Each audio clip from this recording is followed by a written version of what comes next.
వైపు లాక్కోవాలన్నమాట. ఇట్లా ఇది అన్నమాట డిజైన్. ఈ విధంగా వస్తుందన్నమాట.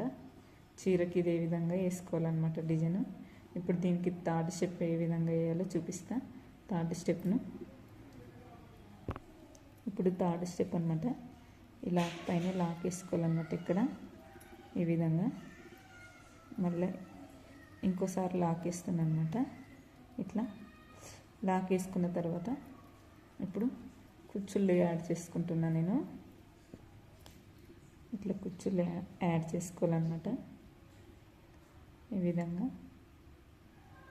దారాలన్నీ చిక్కులు లేకుండా అన్నీ వేసుకొని యాడ్ చేసుకోవాలన్నమాట. ఇట్లా దీనికి లాక్ చేసుకున్న తర్వాత లాక్ చేసుకున్న తర్వాత మళ్ళీ ఇప్పుడు కుచ్చుళ్ళు యాడ్ చేస్తున్నా. ఇట్లా కుచ్చుళ్ళు యాడ్ చేసుకోవాలన్నమాట. ఈ విధంగా కుచ్చుళ్ళు యాడ్ చేస్తున్నా అనమాట.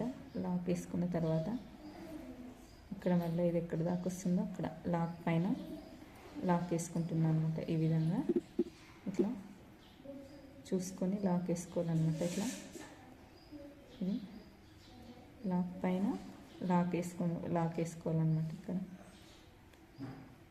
ఇట్లా ఈ విధంగా మళ్ళీ 1 2 3 చైన్స్ 4 5 కూడా వేసుకొని ఇక్కడ కట్ చేసుకోవాలన్నమాట. ఎక్స్ట్రా ఉండేది దారాన్ని ఇప్పుడు ఈ ఎక్స్ట్రా దారాలన్నీ గమ్మేసి ఇట్లా బ్యాక్ సైడ్ అతికించుకోవాలన్నమాట గమ్మతోటి.